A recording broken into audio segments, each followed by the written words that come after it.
ஆமா. கொஞ்சம் அது மே மாதம் அப்படிங்கறதுனால கொஞ்சம் பிஸி ஷெட்யூல், அவ்வளவுதான். இனி தொடர்ந்து நம்ம பயிற்சி எடுக்க வந்துடலாம். ஓகே அம்மா, நன்றி. இன்னைக்கு நம்ம பார்க்க இருக்கிறது ஆரோக்கியத்தின் அடிப்படை எது அப்படின்னு கேட்டோம்னா நம்மளுடைய ஆழ்ந்த உறக்கம். நிறைய பேருக்கு உறக்கம் வரும், ஆனா காலையில எழுந்துக்கும் போது இரவு என்ன நடந்ததோ அதெல்லாம் ஞாபகத்துக்கு வருது அப்படின்னு சொன்னா நாம ஆழ்ந்த உறக்கத்துக்குள்ள போகலன்னு அர்த்தம். இது முதலாவது அறிகுறி. இப்போ எத்தனை பேர்லாம், இப்போ உதாரணத்துக்கு பாத்தீங்கன்னா நமக்கெல்லாம் குழந்தைங்க இருக்காங்க இல்லையா, நம்ம குழந்தைங்கள அந்த ஒரு 5 வயசு வரைக்கும் இருக்கிற குழந்தைங்க பாத்தீங்கன்னா தூங்கி எழுந்தாங்கன்னா எப்படி எழுந்துப்பாங்க, நாமளே சொல்லுவோம். யாராவது வீட்டுக்கு வந்தாங்கன்னா குழந்தையோட பேசினாங்கன்னு வச்சுக்கோங்களேன், இப்பதான் தூங்கி எழுந்திருக்காங்க அதனால கொஞ்சம் நேரம் ஆகும் சொல்லுவோமா இல்லைங்களா? அப்படின்னா என்ன அர்த்தம்? ஒரு மாதிரி மந்தமா இருப்பாங்க. இங்க நம்ம எங்க இருக்கோம், நம்ம யாரு, சுத்தி என்ன நடக்குது, இது எதுவுமே அவங்களுக்கு தெரியாது. அதுதான் ஆழ்ந்த உறக்கத்தினுடைய அறிகுறின்னு நம்ம சொல்லுவோம். இந்த அறிகுறி நம்ம எந்த வயது உள்ளவர்களுக்கும் இருக்கணும், எல்லாருக்குமே. இறுதி வரைக்கும் நமக்கும் அப்படி ஒரு நிலை இருந்தது அப்படின்னு சொன்னா நாம ஆழ்ந்த உறக்கத்துல இருக்கிறோம் அப்படிதான். இதுல யாருக்கெல்லாம் மாற்றம் இருக்கும், எனக்கு தூங்கி எழுந்துக்கும் போது எழுந்துக்கவே முடியல, உடம்பெல்லாம் போட்டு அழுத்துது, கண்ணை திறக்க முடியல, கண்ணை திறந்தா எரிச்சல் இருக்கு, எழுந்த உடனே ஒரு டென்ஷன் இல்ல தலைவலி, அப்படிலாம் எழுந்த உடனே எனக்கு ராத்திரி நடந்த விஷயங்கள்லாம் அப்படியே ஓடுது, அதனால என்னால ஒரு ஃபோக்கஸ்டா எந்த ஒரு விஷயத்திலையும் கவனம் செலுத்த முடியல, அதுக்கப்புறம் நைட்டு நடந்து சரியான இது எல்லாமே என்னன்னு கேட்டீங்கன்னா ஆழ்ந்த உறக்கம் இல்லாதது, அதனுடைய அறிகுறிகள் இது எல்லாமே. புரியுதுங்களா? யார் ஒருத்தருக்கு இரவு நாம நல்லா ஆழ்ந்த உறக்கத்துல இருந்திருக்கோமோ நமக்கு எப்படி இருக்குன்னா தூங்கி எழுந்த உடனே நாம யாரு எங்க இருக்கோம்னு ஒரு ஃபியூ செகண்ட்ஸ்க்கு நமக்கே தெரியாது. நம்ம அப்படியே சுத்தி பார்ப்போம், கொஞ்சம் நமக்கு ஒரு மாதிரி ரொம்ப சந்தோஷமாலாம் இருக்காது, கொஞ்ச நேரம் சுத்தி பார்ப்போம், அப்புறம் இங்கதான் இருக்கிறோம் அப்படின்னு அப்புறமா தான் நமக்கு நினைவுக்கே வரும். அப்படி இருக்குது. அதுக்கப்புறம் பாத்தீங்கன்னா குழந்தைங்கலாம் பார்த்துருப்பீங்க, பல குழந்தைங்க கொஞ்சம் ரொம்ப சுத்தியா துருதுருன்னு இருக்கிற குழந்தைங்கன்னு வச்சுக்கோங்களேன், அவங்க என்ன பண்ணுவாங்க, கொஞ்ச நேரத்துக்கு மந்தம் அப்படியே மாதிரி இருப்பாங்க. அப்புறம் தெரிஞ்ச ஆள் அம்மாவோ அப்பாவோ பாட்டியோ அவங்களோட இல்ல அண்ணாவோ தங்கையோ அவங்க முகத்தை பார்த்துட்டாங்கன்னு வைங்களேன், ஒரு பிளாஷ் தெரிஞ்சு போடும், ஓகே நம்ம இங்க இருக்கோம் அப்படின்னு. உடனே என்ன பண்ணுவாங்க, உடனே ஒரு ரியாக்ஷன் அந்த ஃபேஸ்ல என்ன இருக்கும், அந்த ஒரு புன்னகை, அப்படியே சிரிச்சுட்டே இருந்துப்பாங்க. பார்த்துருக்கீங்களா? குழந்தைங்க நல்லா தூங்குன குழந்தைங்க, திரும்பவும் சொல்றேன், நல்ல ஆழ்ந்த உறக்கத்துக்கு போன குழந்தைங்க தூங்கி எழுந்தாங்கன்னா கொஞ்சம் ஒரு ஃபியூ செகண்ட்ஸ் தான் எங்க இருக்கிறோங்கிறத அப்படியே சுத்தி அப்படியே மெல்ல கவனிப்பாங்க, கொஞ்ச நேரத்துக்கு மந்தமா இருப்பாங்க, அடுத்தது எழுந்துக்கும் போதே என்ன பண்ணுவாங்க, ஒரு நல்ல ஒரு சிரிப்போட எழுந்துப்பாங்க, அமைதியா இருப்பாங்க, அப்புறம் சிரிப்போட தான் எழுந்துப்பாங்க. அவங்க ஆக்டிவிட்டிஸ் ரொம்ப ஸ்லோவா தான் இருக்கும் எழுந்துக்கும் போது. பார்த்திருக்கீங்களா? இவங்க எல்லாம் ஆழ்ந்த உறக்கத்துல இருந்தாங்கன்னு. எந்த குழந்தை தூங்கி எழுந்துக்கும் போதே சினுங்கிக்கிட்டே எரிச்சலோட கோபத்தோட அழுதுகிட்டே, எந்த குழந்தை அல்லது நாமளுமே வளர்ந்த குழந்தைகள் யார் இதற்கு எதிர்மாறாக அமைதியாகவோ அல்லது புன்சிரிப்போடவோ இல்ல தான் யாருன்னே தெரியாத ஒரு சுயநினைவே இல்லாத ஒரு நிலையிலையோ எழுந்துக்கிறோம் அப்படின்னா நாம ஆழ்ந்த உறக்கத்துல இருக்கோம்.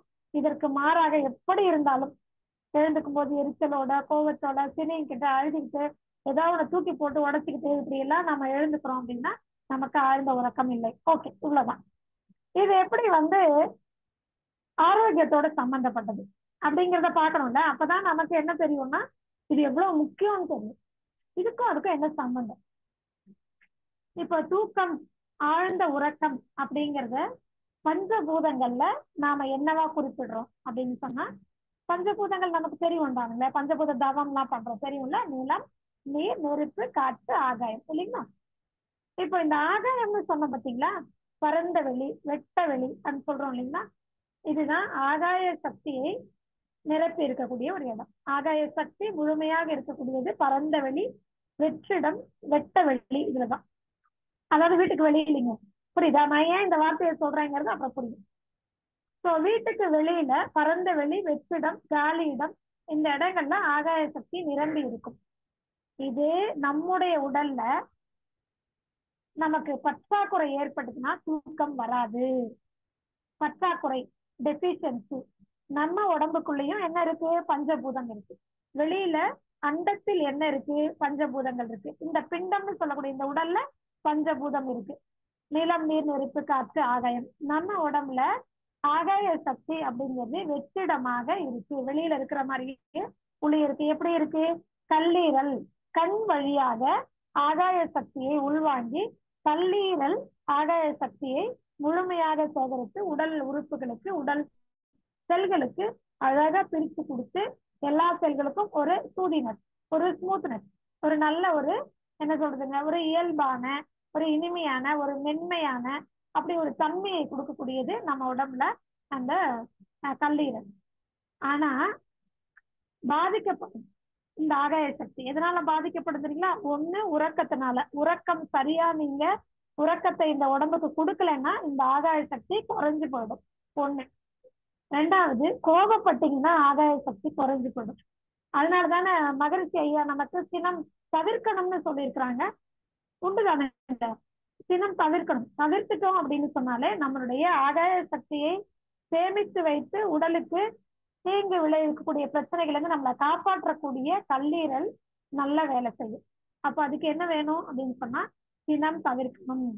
ஸோ கல்லீரலை பொறுத்த வரைக்கும் எதனால தன்னுடைய சக்தியை முழுமையாக இழந்து அந்த கல்லீரல் சம்பந்தப்பட்ட நோய் வருமோ அதற்கு அடிப்படை காரணம் நாம சாப்பிடக்கூடிய உணவு, நமக்கு தூக்கம் இல்லாதது, நம்ம மெடிசன் எல்லாம் நிறைய மருந்து அடிச்சு ஹைபிரிடு மரபணு மாற்றப்பட்டது இவைகள்லாம் சாப்பிடுறது, இப்படி நிறைய தொந்தரவுகள் கல்லீரலுக்கு கொடுக்கறதுனால சக்தி குறையும். ஆனா மிக வேகமாக அந்த கல்லீரல் நோய்வாய்ப்படுவது எதனால?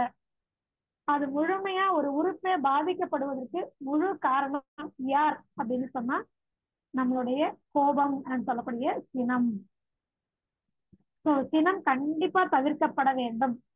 முடிந்த வரைக்கும் தவிர்க்கணும். நான் கடந்த முறை கூட வகுப்புல சொல்லியிருப்பேன், ஞாபகம் இருக்கும்னு நினைக்கிறேன். எல்லா உணர்வுகளுமே நாம வெளிப்படுத்தணும். நமக்குள்ள இருக்கு, நமக்கு வேணும். ஆனால் சூழல் கருதிதான் அதை வெளிப்படுத்தணும். இடம், பொருள், ஏவல் எல்லாமே சூழல் பொறுத்துதான். இப்போ ஒரு குழந்தை இருக்கா, திடீர்னு பக்கத்துல ஒரு விளக்கு ஏற்றி வச்சிருக்கீங்க, அதுல போய் தொடுறதுக்கு பக்கத்துல போயிடுறாங்க.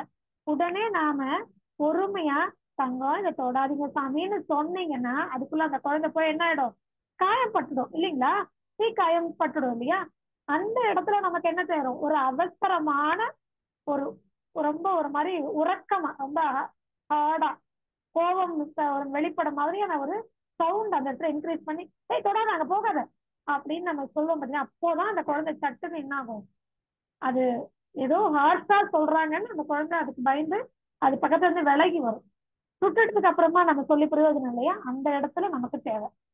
ஒரு குழந்தையோ ஒரு மனிதனையோ அல்லது யாரோ ஒருத்தரை நம்ம ஒரு விஷயம் செய்யாதீங்க, அது உங்களுக்கு கெடுதல் அப்படின்னு சொல்றதுக்கு நேரம் கிடைச்சா நம்ம பொறுமையா புரிய வைக்கலாம். ஆனா சூழல் கை மீறி போயிடுச்சு, ஆனா அவங்கள திருத்தணும் அப்படிங்கிற அக்கறை உணர்வோடு கோபப்படுறோம் பார்த்தீங்களா? அது அவசியம், அது தவறு கிடையாது. அதனாலதான் சினம் கூடவே கூடாதுன்னு மகரிஷி ஐயா சொல்லல, அவசியம். பல இடங்கள்ல, சில இடங்கள்ல சூழல் கருதி அந்த இடத்துல ஒருத்தரை காப்பாத்துறோம் அல்லது ஒருத்தருக்கு சொல்லி புரிய வைக்கிறதுக்கு இதை தவிர வேற வழி இல்லை. சிலருக்கு கோபமாக அல்லது வார்த்தையில கொஞ்சம் கடினமாக நாம சொன்னாதான் புரியும். நம்ம ஒரு படத்துல கூட விஜய் சொல்லியிருப்பாரு, பார்த்திருக்கீங்களா? யாருக்கு என்ன மொழியில சொல்லணுமோ அந்த மொழியில தான் சொல்லணும். அந்த மாதிரி சிலருக்கு கோபமாக நம்ம வார்த்தைகளை வெளிப்படுத்தினால், சிலருக்கு கோபமா நம்மளுடைய குரலை உயர்த்தி சொன்னால்தான் அந்த இடத்துல அவங்க நிறுத்த முடியும். அதுக்கப்புறம் நம்ம என்ன பண்ணிடலாம்? நிதானமா உட்கார வச்சு சொல்லி புரிய வச்சு, இதனாலதான் நான் கோவப்பட்டேன், இவ்வளவு ஹார்ஷா நடந்துட்டேன், இவ்வளவு கடினமா நடந்துக்கிட்டேன், இப்படி சத்தமா பேசணும், இப்படி எல்லாம் சொல்லி புரிய வச்சுக்கலாம். புரியுதுங்களா? அப்போ எங்க அவசியமோ அங்கதான் பயன்படுத்தணும். தேவையில்லாம இன்னும் ஒரு விஷயமும் உண்டு, குற்றம் பார்க்கின் குற்றம் இல்லை. நாம கோபப்பட்டோம்னா நம்ம கூட யாருமே இருக்க மாட்டாங்க.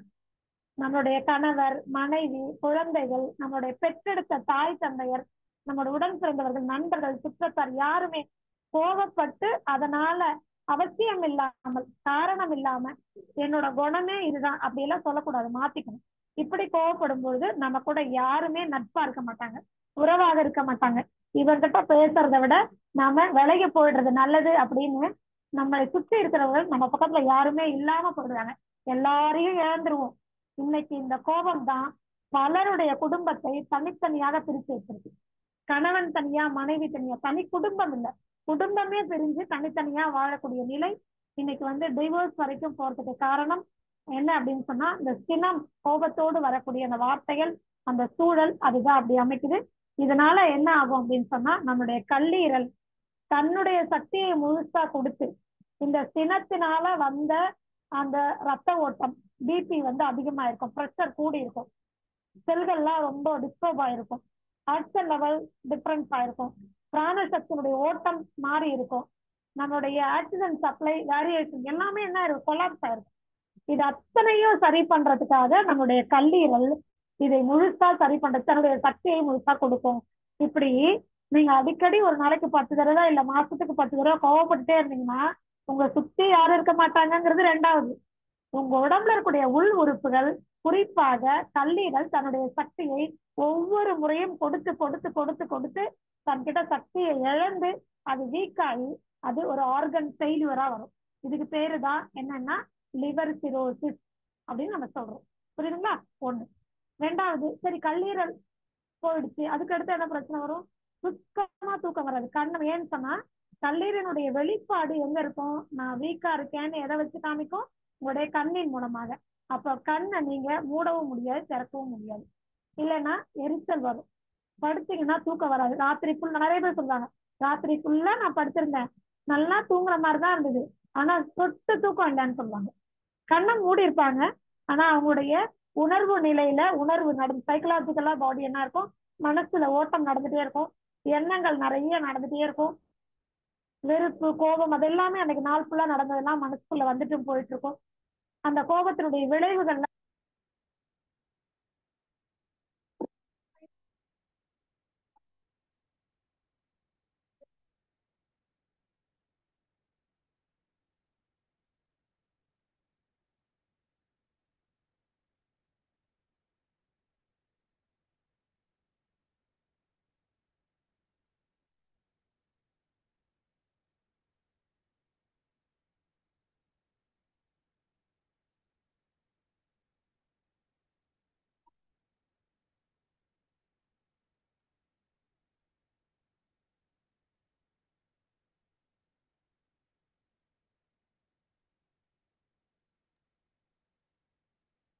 அம்மா சத்தம் வரலம்மா.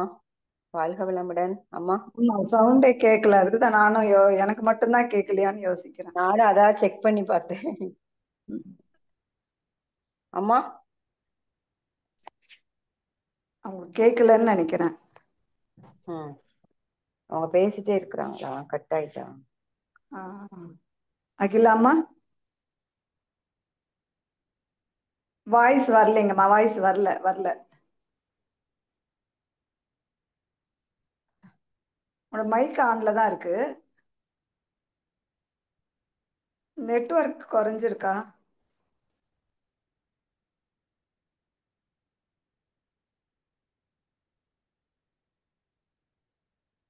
கேட்கலீங்களாம்மா?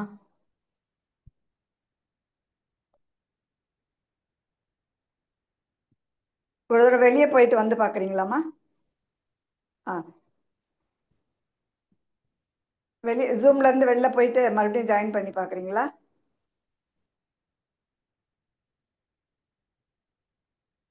அம்மா கேட்கலம்மா, கேட்கல.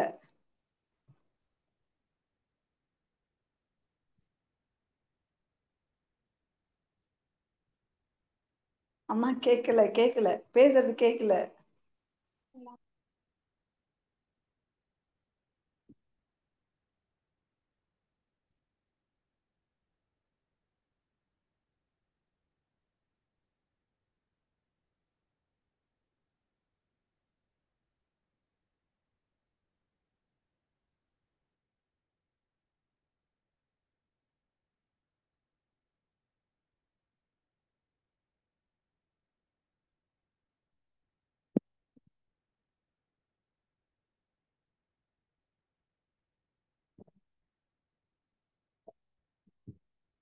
வணக்கம். இப்ப நான் பேசுறது கேக்குதுங்களா? தெளிவா ஓகேவா? இருக்குமா? தெளிவா இருக்குமா? இப்ப Fantastic. தெளிவா இருக்கு. ஓகே ஓகேம்மா. Okay sorry. வாழ்க சரி, வளமுடன். இப்போ ஓகே, இப்போ இது வரைக்கும் சுத்தமா கேட்க ஓகேவா? கண்டினியூ பண்ணட்டுமா? ஓகே கண்டினியூ பண்ணலாங்கம்மா. ஓகே ஓகே இப்போ ஆமா, நாம அந்த உள்ளுறுப்புகள் கல்லீரல் வந்து நமக்கு பிரச்சனையை கொடுக்குதுன்னு சொல்லிட்டீங்க. தூக்கம் வராது, தூங்குற மாதிரி கண்ணு எரிச்சலா இருக்கும். நான் அந்த இடத்துல இருந்து அது வரைக்கும் கேட்டது.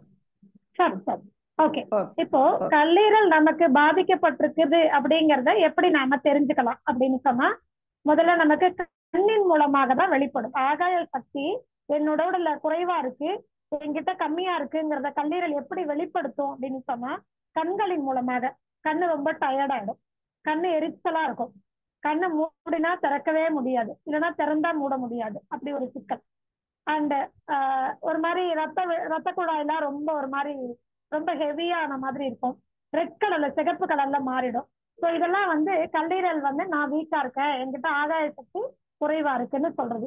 அப்ப நாம என்ன பண்ணணும், அதுக்கேற்ற மாதிரி சினத்தை கொஞ்சம் குறைச்சிக்கிட்டு மெடிடேஷன்லாம் கொஞ்சம் இம்ப்ரூவ் பண்ணணும் அப்படின்னு சொன்னா ஆட்டோமேட்டிக்காவே என்ன ஆயிடும் அப்படின்னா, உங்களுக்கு நீங்க கொஞ்சம் கொஞ்சமா படிப்படியா மெடிடேஷன் பண்ண பண்ண தியானம் பண்ண பண்ண ஆட்டோமேட்டிக்கா உங்களுக்கு இந்த சினம் தவிர்த்தல் அப்படிங்கிறது பழகிடும். எங்க கோவப்படணும் எங்க கோவப்படக்கூடாது அதை கொஞ்சம் தியானத்தின் மூலமாக தவத்தின் மூலமாக தான் அந்த மெச்சூரிட்டி உங்களுக்கு கிடைக்கும். சரிங்களா? பெரும்பாலும் பாத்தீங்கன்னா கோவப்படாதவங்கள நாம என்ன நினைச்சுக்கிறோம் அப்படின்னு சொன்னா, இவங்க ரொம்ப வந்து என்ன சொல்றது, ஒரு ரோஷமே இல்லாதவங்க, பரவாயில்ல அப்படி சொன்னா பரவாயில்ல, நமக்கு தெரியும் இது கோவப்படுறதுனால இந்த காரியம் ஆகும்னா கோவப்படலாம், இது அவங்களுக்கு பிரயோஜனம்னா கோவப்படலாம், இதனால அந்த உறவு பாதிக்கப்படும், அல்லது நம்ம அவங்க தவறுதலா புரிஞ்சுட்டாங்க, அல்லது இந்த இடத்துல இந்த கோபம் அவசியம் இல்லாதது அப்படின்னா கோவப்பட வேண்டாம். இந்த மென்டல் மெச்சூரிட்டி, இந்த புத்திசாலித்தனம், இந்த அறிவார்ந்த காரியம் நாம தியானம் பண்ண பண்ண பழக பழக அது வரும். இந்த சினம் தவிர்த்தல், எண்ணம் ஆராய்தல், கவலை ஒழித்தல், இந்த 4 பயிற்சிகள் இருக்கு பார்த்தீங்கன்னா, ஆசை சீரமத்தல், இதுல எல்லாம் கொஞ்சம் தொடர்ந்து மாதம் ஒரு முறையாவது இந்த மௌனத்துல நீங்க ஈடுபட்டீங்கன்னாலே அங்க தவ பயிற்சி மேற்கொள்ள முறைக்குள்ள உங்களுக்கு அந்த மனப்பக்குவம்ங்கிறது வந்துடும். ஸோ அப்ப எந்த இடத்துல சினம் அவசியம், எந்த இடத்துல அவசியம் இல்லை அப்படிங்கிறத கத்துக்கிட்டீங்கனாலே ஆட்டோமேட்டிக்காவே உங்க கல்லீரல் சேஃப் ஆயிடும். சரி, அடுத்தது 2வது இதுக்கான வழி என்ன அப்படின்னா உணவு தான். இரவு நேரத்துல தூங்குறதுக்கு 2 மணி நேரம் முன்னாடி உங்களுடைய உணவை முடித்துக் கொள்ளணும். அடுத்த 2 மணி நேரத்துல படுத்து தூங்கிடணும். இந்த இரவு உணவு ரொம்ப எளிமையா செரிக்கக்கூடிய உணவா இருக்கணும். மசாலா, ரொம்ப ஹெவி ஃபுட்டு, அப்ப full meals, masala food, biryani, இந்த மாதிரி பரோட்டா, இந்த மாதிரி உணவுகள்லாம் தவிர்த்துட்டு கஞ்சி, ஆவியில வேக வச்ச இட்லி, சிறுதானிய உணவு அல்லது பழங்கள், தேங்காய் பழம், இந்த மாதிரி எளிமையா உணவு எடுத்துட்டீங்கன்னா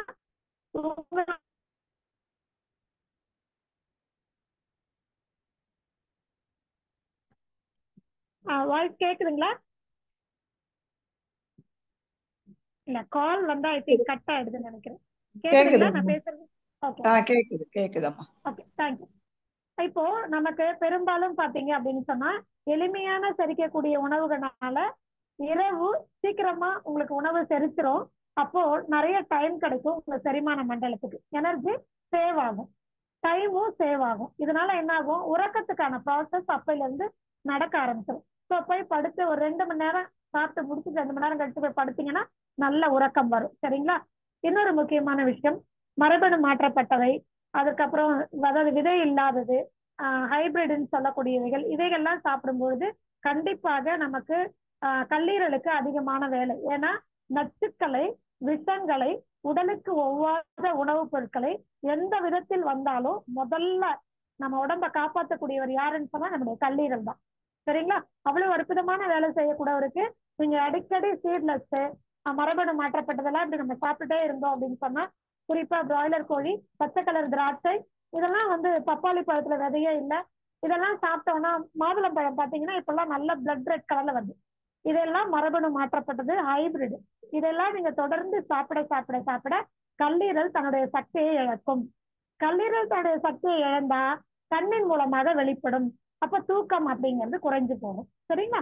ஸோ இதுலயும் கவனம் செலுத்தணும். ஸோ உணவு ரீதியாக, மன ரீதியாக, அடுத்தது பார்த்தீங்கன்னா நிறைய பேருக்கு நிறைய மூளைக்கு வேலை கொடுப்பாங்க. புத்தி ரீதியா ஒரு குழப்பம் இருக்கு. என்ன அப்படின்னா, நிறைய பேர் பார்த்தீங்கன்னா பிரெயினுக்கு அதிகமா வேலை கொடுப்பாங்க, உடல் உழைப்பே இருக்காது. அப்படி இருக்கிறவங்களுக்கு நல்ல ஒரு தியானம் அல்லது கொஞ்ச நேரம் படுத்து தூங்கினாலே போதும். ஏன்னா உடம்புக்கு பெரிய உழைப்பு ஒண்ணும் கொடுக்கல, ஆனா மூளைக்கு நிறைய வேலை கொடுக்குறீங்க. அப்ப கொஞ்சம் எண்ணங்களுக்கு கொஞ்சம் ஓய்வு கொடுத்தா போதுமானது. அப்ப குழப்பம் இல்லாம ஒரு கான்சென்ட்ரேஷன் கிடைக்கும், ஒரு பீஸ்ஃபுல்னஸ் கிடைக்கும். அப்போ அப்படி இருக்கிறவங்க நிறைய பேர் கேட்கறது என்னன்னா, நான் வந்து நல்லா தான் போய் படுக்கிறேன், ஆனா எனக்கு தூக்கம் வர மாட்டேங்குது. நீங்க என்ன மம்முட்டி எடுத்து களை வெட்டுனீங்களா, இல்ல தண்ணி வாய்க்கா பிரிச்சீங்களா, இல்ல சம்மட்டி எடுத்து ஏதாவது கல்லு உடைச்சிங்களா, இல்ல ரொம்ப பெரிய இரும்பு வேலையெல்லாம் செஞ்சீங்களா, மூட்டை சுமந்தீங்களா, இல்ல வீட்டுல ஏதாவது உட்கார்ந்து நீங்க வீடு தொடச்சிங்களா, உட்கார்ந்து குத்த வச்சு உட்காந்து பாத்திரம், எதுவுமே கிடையாது. இன்னைக்கு நமக்கு கடின உழைப்புங்கிறது ஒண்ணுமே கிடையாது. எல்லாமே ஆப்ரேட்டர்ஸ், மிஷின் ஆப்ரேட்டர்ஸ். அப்போ நமக்கு எல்லாருக்குமே இந்த தூக்கமின்மைங்கிற பிரச்சனை இருக்கு. அது பிரச்சனை இல்லை, அதை முதல்ல புரிஞ்சுக்கோங்க. நாம கடினமாக இந்த உடலுக்கு அதிகமான உழைப்பு அப்படின்னு கொடுக்கறது இல்லை. அப்போ நமக்கு 8 மணி நேரம்லாம் ஆழ்ந்த உறக்கம் நிச்சயமாக ஏற்படாது. புரியுதுங்களா? கொஞ்ச நேரத்துக்கு அப்படியே எல்லா நினைப்பும் இருக்கும். ராத்திரி ஒரு 1 மணிக்கு 2 மணிக்கு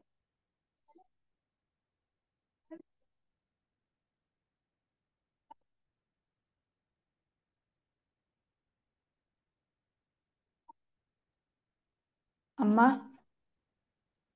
வாழ்க வளமுடன். கேட்கலைங்கம்மா. அம்மா மறுபடியும் கேட்கல.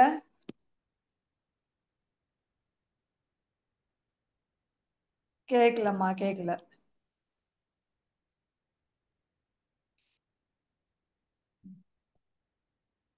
ஏதாவது மியூட் ஏதாவது போயிடுதா?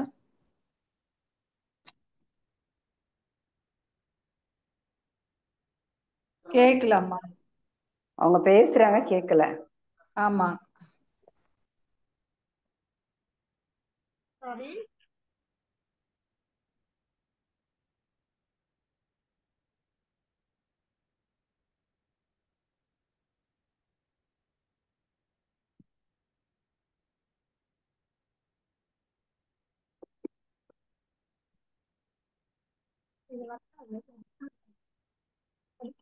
கால் எப்படி கட் பண்றது? அம்மா கேக்குதுங்கம்மா, கேக்குது. இந்த சவுண்ட் போதும் இல்லைங்க, அதை கட் பண்ணி அம்மா இப்ப நான் பேசுறது கேக்குது இல்லைங்களா? கேக்குதுமா, இப்ப கேக்குது. ஓகே. இப்போ நமக்கு ஆழ்ந்த உறக்கம் வரணும் அப்படின்னு சொன்னா நாம பண்ண வேண்டிய முக்கியமான விஷயம் என்ன அப்படின்னு சொன்னீங்கன்னா, முதல்ல உணவுல கவனம் வைங்க. உணவு எளிமையாக செரிக்கக்கூடிய உணவாக இருக்கணும். ரெண்டாவது, உணர்வு ரீதியாக நீங்க ஏதாவது ரொம்ப கோபமோ அது மாதிரிலாம் இருந்தா தியானம் பண்ணுங்க. மாதம் ஒரு முறை மௌனம் இருங்க. சரிங்களா? அண்ட் மூன்றாவது மிக முக்கியமானது அப்படின்னு சொன்னா, கண்ணுக்கு இரவு நேரத்தில் படிக்கிறது, இந்த இரவு நேரத்துல படிக்கிறது, இரவு நேரத்துல வேலை செய்யறது அப்படிங்கிற அந்த கான்செப்ட் வந்து நீங்க வெளியில வந்தீங்கன்னா மட்டும்தான் உங்களுக்கு ஆழ்ந்த உறக்கம் அப்படிங்கிறது கிடைக்கும். சரி, நாம இப்ப நான் சொன்ன மாதிரி நிறைய பேருக்கு நமக்கு உடல் உழைப்புங்கிறது குறைவு. அதை எல்லாரும் ஒத்துக்கணும். சரிங்களா? நம்ம சாப்பிடுற அளவுக்கு வேலை செய்யறோமா அப்படின்னு கேட்டா கிடையவே கிடையாது. ஏன்னா நம்ம எல்லாம் இப்ப என்ன பண்றோம், அப்படி பார்த்தா நமக்கு ஒரு நாளைக்கு 1 நேரம் 2 நேரம் தான் பசிக்கும்.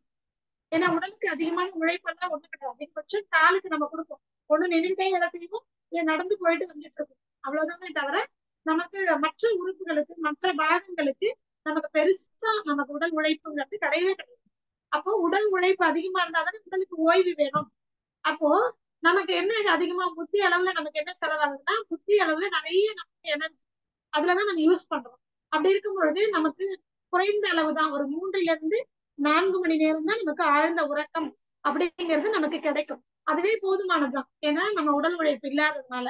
சரி, இதுலயும் மீறி எனக்கு அப்படியே எனக்கு தூக்கம் வரல அப்படின்னு சொன்னீங்கன்னா, ஒரு சின்ன விஷயம் என்ன பண்ணணும் அப்படின்னா, ஒண்ணு உணவுல மருத்துவம் அப்படின்னு சொல்லணும் அப்படின்னா, நீங்க எளிமையான உணவு எடுத்துக்கிறீங்க, அதோட புடலங்காய் ஜூஸ் சாறு எடுத்து நீங்க இரவு தூங்குறதுக்கு முன்னாடி குடிச்சிட்டு தூங்குங்க. எனக்கு உறக்கமே இல்லை, நான் வந்து டேப்லெட் போட்டுதான் தூங்குறேன், நீங்க சொன்ன எல்லாத்தையும் ஃபாலோ பண்ணாலும் எனக்கு தூக்கம் வரல, கொஞ்ச நாளைக்கு எனக்கு மருந்து வேணும்னு கேட்கறவங்களுக்கு மட்டும் புடலங்காய் சாறு. சரிங்களா? ஒண்ணு, புடலங்காயை நல்லா ஒரு கைப்பிடி அளவுக்கு எடுத்துக்கோங்க, விதையோட தோலோட ஜூஸா அடிச்சு வடிகட்டி கொடுங்க. இரண்டாவது, எனக்கு வந்து மெடிடேஷன் எல்லாம் பண்ணி எனக்கு மௌனம் எல்லாம் போய் பண்ற அளவுக்கு எனக்கு கொஞ்சம் டைம் இருக்கு, எனக்கு இப்போ உடனே எனக்கு தூக்கம் வரணும், மனோரீதியா எனக்கு நிறைய குழப்பம் பிரச்சனைகள் இருக்கு, கோபம் வருது, நான் வந்து ஓவர் கம் பண்றது அப்படின்னு சொல்லி கேட்டீங்கன்னா, உங்களுக்கு உடனடியாக உங்களுக்கு வேணும் அப்படின்னு சொன்னா, தூக்கம் வேணும் எனக்கு அப்படின்னு நீங்க கேட்டீங்கன்னா, டுவா ஸ்லீப் தெரப்பி அப்படின்னு ஒண்ணு இருக்கு. அது வந்து உங்களுக்கு நான் ஹீலர் பாஸ் யூடியூப் சேனல்ல போனீங்கன்னா ஐயா அதை பத்தி ரொம்ப தெளிவா சொல்லியிருப்பாங்க. இதெல்லாம் இன்னொருத்தருக்கு எனக்கு வேணும், அதை விட ரொம்ப எளிமையானது சொன்னா நம்ம மகரிஷி ஐயா சொன்ன ரிலாக்ஸேஷன் இல்லைங்களா, அதான் உடல் தளர்வு, அதுக்கான ஒரு தவ பயிற்சி சொல்லியிருப்பாங்க. படுத்து ஒவ்வொரு பாகத்தையும் நினைச்சு தளர்வாக்குகிறேன் அப்படின்னு சொல்லி ஒவ்வொரு பகுதிக்கும் பிராண ஓட்டம், ரத்த ஓட்டம் இதெல்லாம் போயிட்டு இருக்கு, என்னுடைய பாகங்கள் ஆரோக்கியமா இருக்கு ஐயாவோட வாய்ஸ்ல அதை போட்டுட்டு பேசாம படுத்துருக்கு. இவ்வளவுதான், ரொம்ப சிம்பிள். சோ மனசு முதல்ல அந்த தேவையில்லாத உணர்ச்சிகள் இருந்து ஆட்டோமேட்டிக்கா வெளியில போய் கொஞ்சம் கொஞ்சமா டிராவல் பண்ணி உங்களுடைய உடலுக்குள்ள வரும்.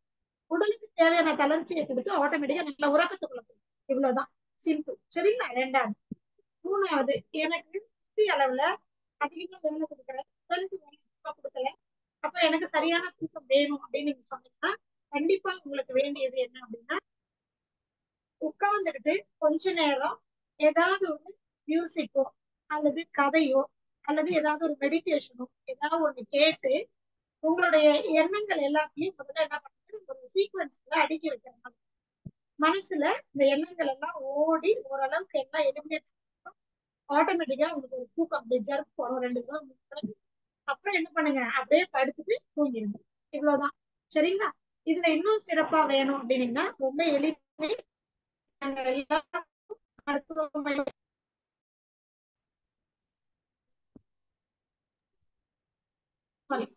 மொட்டை மாடிக்கு வரணும். எதுக்காக அப்படின்னா நம்ம சொன்னீங்களா வீட்டு விட்டு வெளியில வரணும், இதுதான் கான்செப்ட். நான் பேசுறது கேக்குதுங்களா? இப்ப கால் வந்தது, டிஸ்டர்ப் ஆச்சா? இல்ல இல்ல கேக்குதுங்கம்மா. இப்போ நாம மொட்டை மாடிக்கு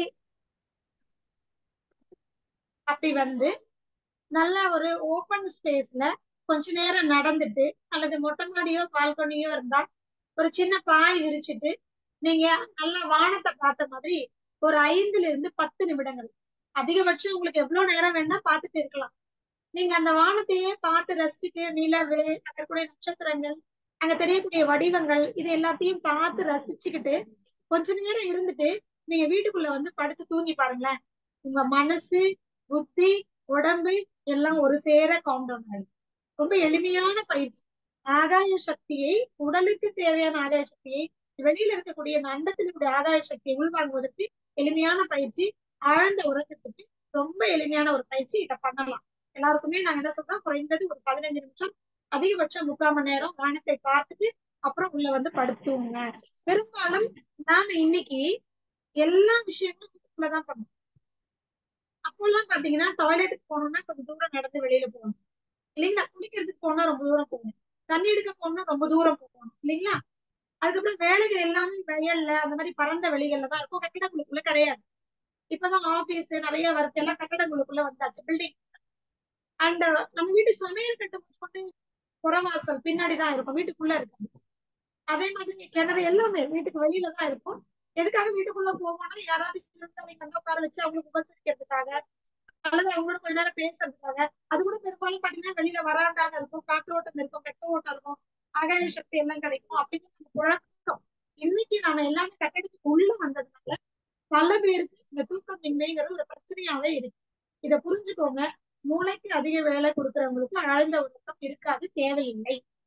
அப்போ உடல் உழைப்பு கொடுக்கணும். எது சிறந்தது அப்படின்னா, இதுல ரொம்ப முக்கியமானது, எனக்கு எதுவுமே பண்ண முடியாது ஆனா நல்லா தூங்கணும் அப்படின்னா இன்னொரு வழி இருக்கு.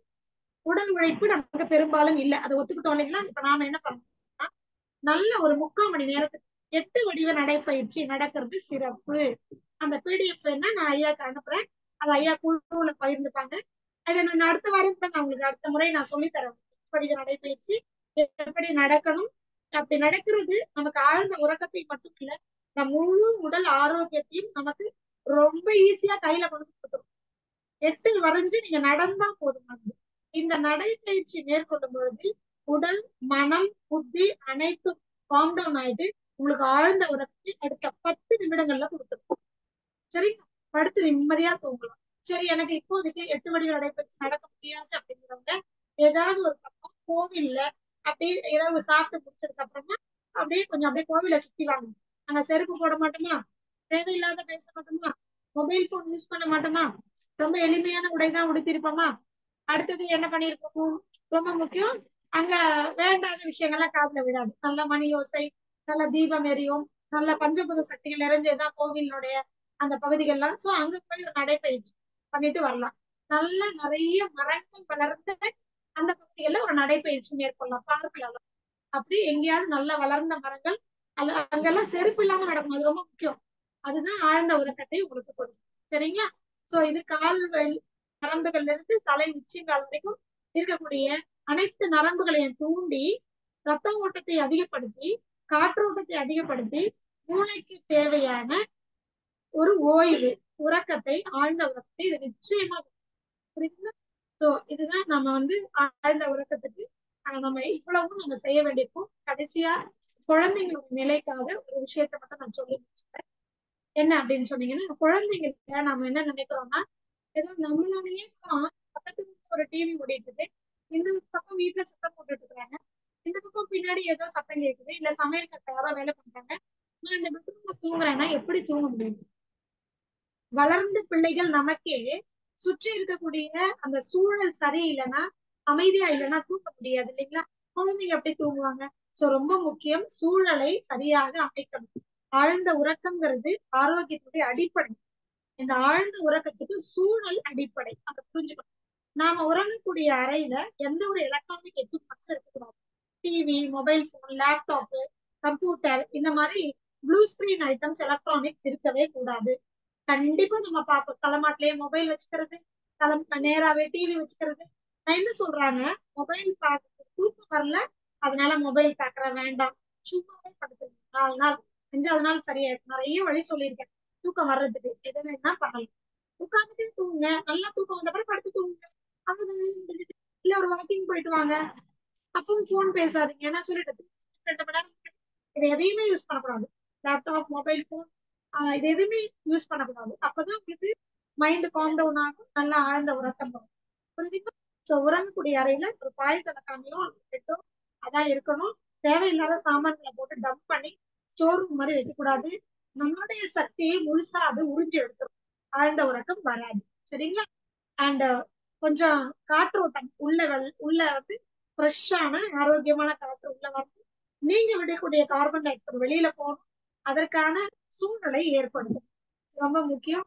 கொசுவலை அடிச்சுக்கோங்க, அந்த லிக்விட் எல்லாம் பயன்படுத்தாதீங்க. இரவு முழுக்க அதை சுவாசிக்கும் பொழுது ஆல் அவுட், இதை கூட நிறைய தடவை நான் சொல்லியிருக்கேன், நம்மளையும் சேர்த்துதான் அது முடிச்சோம். அதனால அதெல்லாம் பயன்படுத்தாதீங்க.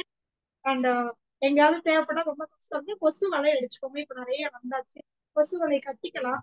ஏதாவது ஒண்ணு பண்ணுங்க, தயவுசெய்து காற்றோட்டத்துக்குள்ள வரணும், அது ரொம்ப முக்கியமானது. படுக்கிற பெட், நீங்க படுத்தா தரையில படுக்கிற எஃபெக்ட் வரணுமே தவிர, நீங்க படுத்த உடனே அது உள்ளுக்குள்ள பெண்ட் ஆகி உடம்ப வளைக்கக்கூடாது. அப்ப ரத்த ஓட்டம் கால்ல இருந்து தலை வரைக்கும் சீரா போகாது. அப்ப என்ன ஆகும், எழுந்துக்கும் போது ஒரு உடம்பு வலிக்கும், நீட்டி முறுக்கி. நிறைய பேர் பார்த்துட்டு அப்படியே சடவெடுக்கிறான்னு, அப்படிலாம் இருந்தா நீங்க சரியான பொசிஷன்ல தூங்கல, உங்க மூளைக்கு தேவையான ரத்த ஓட்டம் போல, உங்க மூளைக்கு தேவையான ஆக்சிஜன் சப்ளை சரியா போல, பிராண சக்தி சரியா போல. அப்ப அங்கங்க இருக்கக்கூடிய சக்கரங்கள், சக்தி மையங்கள்ல சக்தி தேங்கி போயிருக்கு. அதுக்கு காரணம் நீங்க படுத்திருந்த பெட்டு. அதனால அதெல்லாம் கொஞ்சம் கவனம் செலுத்தும். சரிங்களா? குப்பைகள்லாம் இல்லாம பார்த்துக்கோங்க, பூச்சிகள் இல்லாம பார்த்துக்கோங்க. அப்படி சூழல் ரொம்ப ரொம்ப ரொம்ப முக்கியம். இன்னும் ரொம்ப முக்கியமானது, குழந்தைகளை தூங்க வைக்கிறதா இருந்தா, குழந்தைங்களோட ஆரோக்கியம் ரொம்ப முக்கியம். சொல்ல தெரியாது இல்லையா? அவங்களை தூங்க வைக்கிறதா இருந்தா தயவு செய்து, இதை நான் பல வருஷமா சொல்லிட்டு இருக்கேன், தாத்தா பாட்டி ஆகட்டும், அக்கா தங்கச்சி ஆகட்டும், அம்மா அப்பாவாகட்டும், எல்லாரும் சேர்ந்து நாம தூங்க போறோம், நாம எல்லாம் தூங்குற நேரம் வந்தாச்சுன்னு எல்லாரும் படுக்கணும். அந்த குழந்தைய மட்டும் தூங்க வைக்கிறேன்னு சொல்லி இங்க டிவி, அங்க மொபைலுக்கும், நாங்க லேப்டாப், அந்த கிச்சன்ல சிங்க் சவுண்டு, இந்த பக்கம் சீரியல் சவுண்டு, இதெல்லாம் இருந்தா யாருமே தூங்க முடியாது. சோ கொஞ்ச நேரத்துக்கு என்ன பண்ணுங்க அப்படின்னா, எல்லாரும் அமைதியா இருந்து எல்லாருமே தூங்க போறோம்னு ஒரு சூழலுக்கு வந்து, குழந்தை தூங்குனதுக்கு அப்புறம் வேணும்னா நீங்க என்ன பண்ணலாம் அப்படின்னு சொன்னா, நீங்க அதுக்கப்புறம் நீங்க வேணா ஏதாவது ஒரு 10 நிமிஷம் வேலை இருக்குன்னா செய்யலாம். புரியுதுங்களா? அதர்வைஸ் என்ன பண்ணக்கூடாது, குழந்தையை தூங்க சொல்லி கட்டாயப்படுத்தி எல்லா சூழலையும் மாற்றக்கூடாது. தூங்குறதுக்கான ஒரு சூழலை ஏற்படுத்தி குழந்தையை தூங்க வைக்கணும். அது ரொம்ப கவனமா பார்த்துக்கணும். சரிங்களா? நிறைய பேர் வந்து டிவியை போட்டுவிட்டு தூங்குறது, அதெல்லாம் கூடாது. டிவியை போட்டு சாப்பிட வைக்க கூடாது, தூங்க வைக்க கூடாது. கதை சொல்லலாம், பாட்டு பாடலாம். அதான் தாலாட்டுன்னு உங்களுக்கு பாட தெரியல அப்படின்னு சொன்னா நீங்க என்ன பண்ண, உங்களுக்கு பாட தெரியலன்னா நிறைய இப்ப வந்தாச்சு, ஏதாவது ஆடியோ மாதிரி போட்டு வச்சு மியூசிக் மாதிரி போட்டுட்டு அதை கேட்டுட்டு குழந்தைய தூங்க வைக்கிற மாதிரி அப்படி ஏதாவது முயற்சி பண்ணுங்க. அப்போல்லாம் அந்த அம்மாவோட பாட்டு, பாட்டியோட அந்த பாட்டு, தாலாட்டு பாட்டு கேட்கவே குழந்தை ஆட்டோமேட்டிக்கா என்ன சூழல் இருந்தாலும் தூங்கிடும். இப்படி தயவு செய்து சூழலை மாற்றி குழந்தையை தூங்குற சூழலுக்கு மாற்றி அதுக்கப்புறம் குழந்தையை தூக்க வைங்க. இது எல்லாருக்குமே பொருந்தும். சரிங்களா? அப்பதான் ஆழ்ந்த உறக்கத்துக்குள்ள போக முடியும். அதுதான் ஆரோக்கியத்தை கொடுக்கும். சரி, திரும்பவும் இப்ப கடைசி அந்த பாயிண்ட் வந்துருவோம். எதுக்கு ஆரோக்கியத்துக்கு ஆழ்ந்த உறக்கம் என்ன சம்பந்தம் அப்படின்னு சொன்னா, நாம பகல் ஃபுல்லா நாம என்ன பண்றோம்னா நம்மளுடைய வேலைகள் நிறைய செய்யறோம் இல்லைங்களா? நம்மளுடைய உடல் உறுப்புகளும் நிறைய வேலை பண்ணிட்டே இருக்கும். நம்மளோட சேர்ந்து நம்ம செய்யற வேலைகள்லாம் ஆக்சுவலி நம்ம உடலுக்கு தான் நாம சப்போர்ட் பண்ணணும். இப்ப எப்படி ஆயிடுச்சுன்னா, நாம செய்யற வேலைகள் ஒர்க்லோட எல்லாத்தையும் அதை சரி பண்றதுக்கு அது வேலை பண்ணிட்டு இருக்குது. இப்போ இதுல நாம எப்போ ரெஸ்ட் கொடுக்குறோமோ இந்த உடம்புக்கு, மனசுக்கு, புத்திக்கெல்லாம் எப்போ நாம ஓய்வு கொடுக்குறோமோ அந்த நேரத்துலதான் அது என்ன பண்ணும், பகல் முழுக்க நாம் செய்த தவறு. என்ன தவறு? இயற்கைக்கு மாறான வாழ்க்கை முறை, உணவு முறை, உடை முறைகள். நமக்கு தெரியும், இதெல்லாம் நம்ம ஏற்கனவே நிறைய சொல்லிப்போம். இனி வரக்கூடிய வாய்ப்புகளோட நான் சொல்றேன். இயற்கைக்கு மாறான வாழ்க்கை முறைகள் அப்படின்னு சொன்னா, காலையில சூரியன் உதிச்சதுக்கு அப்புறமும் 10 மணிக்கு இழுத்து போட்டு ராத்திரி 1 மணி வரைக்கும் டிவி, மொபைல் பாக்குறது, டைட்டா ஜீன்ஸ் ட்ரெஸ்ஸஸ் போடுறது, லெகின்ஸ் ஷார்ட்ஸ் போடுறது, எலாஸ்டிக் உள்ளாடைகள்லாம் இறுக்கமா உடம்புல உள்ளாடைகள் எல்லாம் போடுறது, எல்லாமே சூடு. இது எல்லாமே நிறைய உடல் உபாதைகளே கொடுக்கும். சரிங்களா? எல்லாமே பாக்கெட் ஃபுட். இன்னைக்கு ஸ்விக்கி, சொமேட்டோல எல்லாமே பாக்கெட் பண்ணி ப்ரிசர்வ்டு ஃபுட் தான், நிறைய கெமிக்கல் போட்ட ஃபுட் தான் சாப்பிடுறோம். வீட்டுல சமைக்கிறது கிடையாது. இப்படி எல்லாம் உணவு மாற்றம் நிறைய வந்தாச்சு. மருந்தடிச்ச உணவுகள் நிறைய, எந்த பொருளா இருந்தாலும் கெமிக்கல், ரசாயன கலவைகள், இப்படி நிறைய முறைகள்லாம் வந்தாச்சுன்னா இது எல்லாமே இயற்கைக்கு மாறான வாழ்க்கை முறை. அப்போ உதாரணத்துக்கு எல்லா விலங்குகளும் பறவைகளும் அனைத்து ஜீவராசிகளும் இயற்கையோட சேர்ந்த வாழ்க்கை முறை வாழுது. பறந்து ரொம்ப தூரம் போகும், தாகம் எடுத்தா எங்கேயோ ஓடிட்டு தண்ணியை எடுத்து குடிக்கும். அதுக்கப்புறம் எங்கேயோ கிடைக்கக்கூடிய கொட்டை பருத்தைகள் பழங்கள்லாம் சாப்பிடும். அதுக்கப்புறம் ஓய்வு எடுத்துக்கும், வெயில் மழை எல்லாத்தையும் நனையும், அது ஜாலியா என்ஜாய் பண்ணும். அதுக்கப்புறம் பாத்தீங்கன்னா சூரியன் அஸ்தமிக்கிறதுக்கு அது கூட்டுல தூங்கிடும், எங்கேயோ ஒரு பக்கம் தூங்கிடும். திரும்ப சூரியன் உதித்து 2 மணி நேரம் முடியும் எழுந்துச்சோம். இதுதான் ஆரோக்கியமான வாழ்க்கை முறை. இவைகள் மனிதனை தவிர மற்ற எல்லா ஜீவராசிகளும் ஃபாலோ பண்ணுது. அதனால அவங்க எல்லாம் ஆரோக்கியமா இருக்காங்க, இயற்கையோடு சேர்ந்த வாழ்க்கை வாழ்றாங்க. நாம நிறைய தப்பு பண்றோம் இல்லைங்களா? இந்த தப்புனால ஏற்பட்ட விளைவுகள் இருக்கு இல்லையா? ராத்திரி தேவையில்லாத சாப்பிடுவோமா, வாந்தி எடுப்போம், பேதி ஆகும், அப்படி இல்லைன்னா அதுவே செரிச்சு ரத்தத்துக்குள்ள போகும், சீக்கிரமா தோல் நோய் வந்துடும், அப்புறம் மூக்குல ஒழுகும், நுரையீரல் பிரச்சனை, கல்லீரல் பிரச்சனை, இருதயத்துல பிரச்சனை, பிரஷர் கூடிரும், கால் முட்டி வலி, தேய்மானம், கழுத்து எலும்பு தேய்மானம், மூளையில ரத்த கட்டி, இல்ல குடல்ல புற்றுநோய், இப்படி எல்லா நோய்களும் வருது இல்லையா? இதுக்கு எல்லாம் காரணம் நாம வாழக்கூடிய இந்த இயற்கைக்கு மாறான வாழ்க்கை முறை.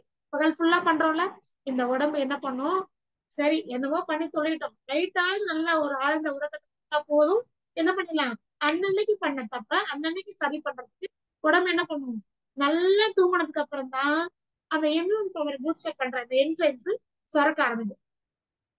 ராத்திரி நீங்க எழுந்திரிக்கிறதுக்குள்ள, காலையில எந்திரிக்கிறதுக்குள்ள மொத்த உடம்பையும் பண்ண தப்புனால ஏற்பட்ட அந்த பிரச்சனைகள் எல்லாத்தையும் சரி பண்ணி, உடம்பை பியூரிஃபை பண்ணி, செத்து போன செல்கள் எல்லாம் புதுப்பிச்சு எல்லாம் ரெடி பண்ணும். எப்போ நீங்க ஆழ்ந்த உறக்கத்துக்குள்ள போனா அந்த செரோட்டோனின்ங்கிற என்சைம் சுரந்து எதிர்ப்பு சக்தியை உற்பத்தி பண்ணி உங்க உடலை முழுசா குணப்படுத்தி காலையில நீங்க தூங்கி எழுந்துக்கும் போது ஃப்ரெஷ்ஷா உடம்பும் மனசும் புத்தியும் எல்லாம் ஃப்ரெஷ்ஷா இருக்கும். புரியுதுங்களா? சோ தெரியாம இவ்வளவு நாள் நம்ம பண்ற இயற்கைக்கு மாறான வாழ்க்கை முறைகளை இந்த உடல் சரி பண்ணணும் அப்படின்னு சொன்னா, இது வரைக்கும் நான் தெரியாம பண்ணிட்டேன், இப்ப இருக்கிற பிரச்சனையை சரி பண்ணிட்டா இதுக்கு மேல நான் என்ன சரி பண்ணிக்கிறேன், எனக்கு புரிஞ்சிருச்சு, நான் இனிமே இயற்கையோட சேர்ந்த வாழ்க்கை முறை வாழ பழகிக்கிறேன் அப்படின்னு நீங்க முடிவு எடுத்தாலும் இப்போ உங்களுக்கு தேவை ஆழ்ந்த உறக்கம். ஆழ்ந்த உறக்கம் இருந்தால்தான் இதுவரைக்கும் நீங்க செய்த தவறுகளால ஏற்பட்ட பாதிப்புகளை நீங்க முழுமையா குணப்படுத்த முடியும். இனிமேலும் என்னால சில சூழல்களை தவிர்க்க முடியல, சின்ன சின்ன தவறுகள் நடந்து போகுது, சில நேரங்கள்ல தவிர்க்க முடியாத சூழல், அப்படி நான் தூங்க முடியாம வேண்டாத பொருளா சாப்பிட வேண்டியிருக்கு அப்படின்னாலும் ஆழ்ந்த உறக்கத்துக்குள்ள போயிட்டீங்க அப்படின்னா அது பார்த்துக்கும். சோ உடலுக்கு தன்னைத்தானே சரி செய்யக்கூடிய அந்த தன்மை இருக்கு, ஆற்றல் இருக்கு, சக்தி இருக்கு. இதை சரியா பயன்படுத்தக்கூடிய நேரம் ஆழ்ந்த உறக்கத்துல, இரவு நேரத்துல. பகல் நீங்க 10 மணி நேரம் தூங்கினாலும் கிடைக்கும். இரவு இருட்டான வேளையில ஆழ்ந்த உறக்கத்துல மட்டும்தான், இரவில கிடைக்கக்கூடிய ஆழ்ந்த உறக்கத்தில் மட்டுமே உங்க உடல் தன்னைத்தானே சரி செய்யக்கூடிய சக்தியை பெறும். அதை முழுமையாக பயன்படுத்தி உங்களை முழு ஆரோக்கியத்துக்குள்ள கொண்டு போகும். இதனாலதான் ஆழ்ந்த உறக்கம் அவசியம்னு சொல்றோம். புரியுதுங்களா? இப்போ டைம் இருந்ததுன்னா, இன்னைக்கு சொன்ன விஷயங்கள்ல டைம் இருந்தா தனிப்பட்ட முறையில கன்சல்டேஷனா கேட்க வேண்டாம். ஏதாவது சந்தேகம் இருந்தாலும் நீங்க தொடர்பு, நேரம் இருக்கான்னு நம்மகிட்ட கேட்டுக்கோங்க. இன்றைக்கு இந்த உரையை நான் இதோட முடிச்சுக்கிறேன். அடுத்த கிளாஸஸ் வரும்பொழுது நான் உடற்பயிற்சிகள், இயற்கை வாழ்வியல் முறைகள் சொல்லுவேன். நன்றி. வாழ்க வளமுடன்.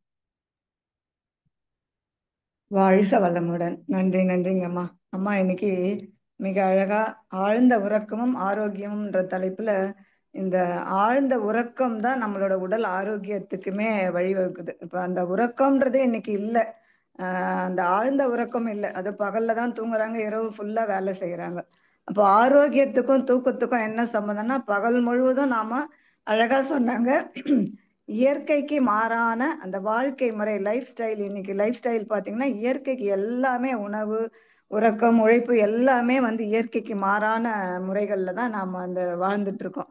அப்போ பகல் முழுவதும் நாம் செஞ்ச இந்த தவறுகளை, இதையெல்லாம் நம்ம இதனால, இந்த தவறுகளால நமக்கு என்னெல்லாம் விளைவுகள் கிடைக்குது. அப்போ இந்த உடலை நாம உள்ளுறுப்புகள் எல்லாத்தையுமே நம்ம கெடுத்து வச்சிரும். அப்போ அதை வந்து ஆழ்ந்த உறக்கத்துல தான் இந்த செரட்டோனின்ற அந்த எதிர்ப்பு சக்தி ஹார்மோன் சுரந்து, அது கூட ஆழ்ந்த உறக்கம் என்பது இரவு நேரத்துல மட்டும்தான் நம்ம உறங்கணும். அப்ப அந்த மாதிரி உறங்கும் போது அந்த ஆழ்ந்த உறக்கத்துல நம்ம உடலை ஆரோக்கியமா வச்சுக்கிறதுக்கு வழிவகுக்கும்னு அம்மா அவங்க அழகா அந்த அந்த உடலுக்கு எதனால நமக்கு அந்த உறக்கம் வரலன்ற காரணம் எல்லாம் சொன்னாங்க. அந்த அகய சக்தி பற்றாக்குறை, நம்ம கவலை, சினம், அந்த உணவு முறையால, தூக்கமின்மை, அந்த கல்லீரலுக்கு நம்ம அதிக பலு கொடுக்குறோம்.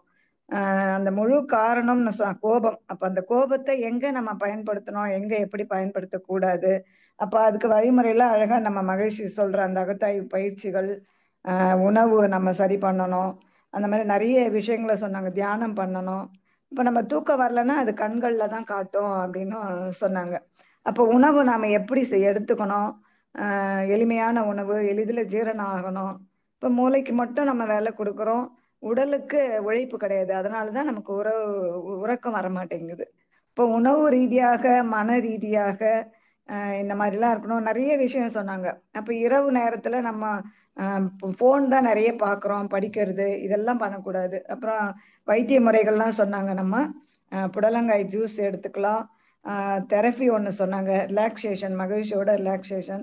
இன்னும் ஒன்று வந்து மொட்டை மாடியில் போயிட்டு நம்ம கொஞ்சம் உலா வர்றது, ஆகாய சக்தியை பார்த்து அங்கேருந்து ஆற்றலை பெறுறது, அப்புறம் கோயிலில் போய் சுற்றி வரலாம், இதெல்லாம் சொன்னாங்க.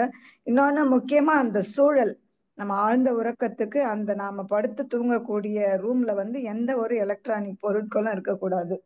அதே போல் குழந்தைகளை தூங்க வைக்கிறதுக்கு நாம் தூங்கலன்ட்டு ஒரு இடத்துல டிவி ஓடிட்டு இருக்கோம், இன்னொரு இடத்துல பேசி சிரிச்சுட்டு இருப்பாங்க. அப்போ அந்த குழந்தைகள் தூங்குவதற்கான சூழலை தான் நாம் ஏற்படுத்தி கொடுக்கணும். அப்போதான் அந்த குழந்தைங்க தூங்குவாங்க. அப்படின்றதெல்லாம் ரொம்ப அழகாக அம்மா அன்னைக்கு ஆழ்ந்த உறக்கத்திற்கும் ஆரோக்கியத்திற்கும் உள்ள அந்த வித்தியாசத்தை அழகாக சொல்லி ரெண்டுத்துக்கும் வழிமுறைகளே நமக்கு சொல்லியிருக்காங்க. அதை யூடியூப்ல வரும். மறுபடியும் நம்ம இந்த சிந்தனையை கேட்டு நம்ம பயன்பெறலாம். இப்போ அம்மாவை துரிய நிலையில் நின்று நம்ம வாழ்த்தி மகிழ்வோம். மிக சிறப்பாக இன்று ஆழ்ந்த உறக்கமும் ஆரோக்கியமும் என்ற தலைப்புல மிக சிறப்பான தெளிவான விளக்கம் அளித்த இயற்கை மருத்துவர் அகிலா அம்மா அவர்கள் வாழ்க வளமுடன். இயற்கை மருத்துவர் அகிலா அம்மா அவர்கள் வாழ்க வளமுடன். அகிலா அம்மா அவர்களும் அவர்களது அன்பு குடும்பத்தினர்கள் அனைவரும் அருட்பெயர் ஆற்றல் கருணையினால் உடல் நலம், நீலாயுள், நிறை செல்வம், உயர் புகழ், மெய்ஞானம் ஓங்கி வாழ்க வளமுடன், வாழ்க வளமுடன், வாழ்க வளமுடன். நன்றி, நன்றிங்கம்மா, நன்றி. வாழ்க வளமுடன் அம்மா. சித்ரா அம்மா அறிவிப்புகள் சொல்லிட்டு நம்ம கேள்வி பதில் போயிடலாம். சிம்பிளா நம்ம வந்து 25 இருந்து 30 வரைக்கும் நம்ம சிறிய மாணவர்களுக்கான அறிவிப்பு மட்டும் கொடுத்துருங்க. சரிங்கம்மா, சொல்லிடுறேம்மா. வாழ்க வையகம், வாழ்க வையகம், வாழ்க வளமுடன். குரு வாழ்க, குருவேசனர்.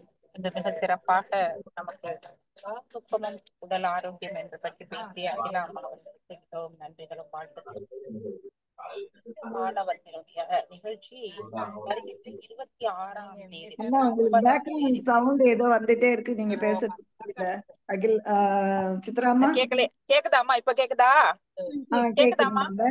பேக்ரவுண்ட் சவுண்ட் ஏதோ கேக்குது. ஆமாம்மா, டிராவல்ல இருக்கேம்மா, அதுக்காக தாம்மா அப்படி கேக்குது. சரி சரி. 26ஆம் தேதி முதல் 30ஆம் தேதி வரை சிறு குழந்தைகளுக்கான மறுபடியும் ஒரு பயிற்சி நம்ம ஆனந்த யோகா பயிற்சி நிலையத்துல நடக்க ரெண்டாவது இருக்கு.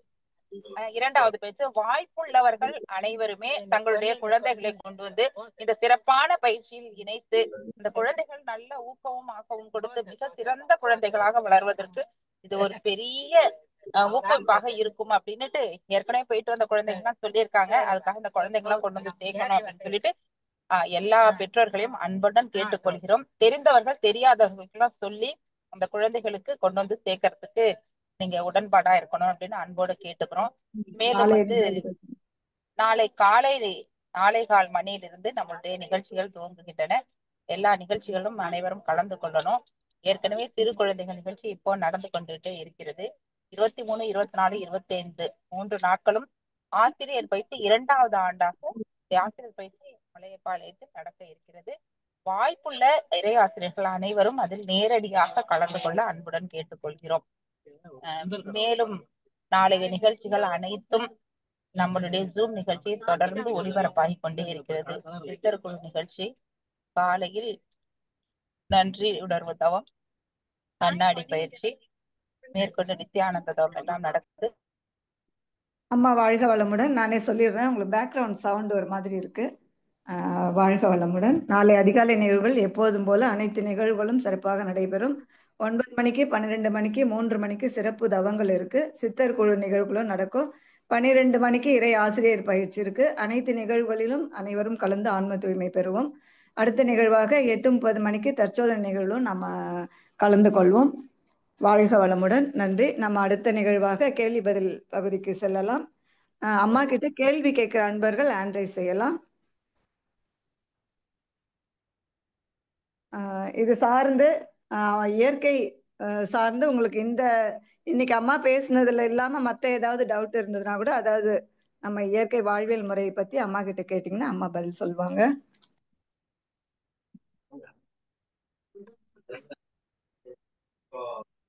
வாழ்க வளமுடன். யாருக்கும் டவுட் இல்லைன்னு நினைக்கிறேங்கம்மா.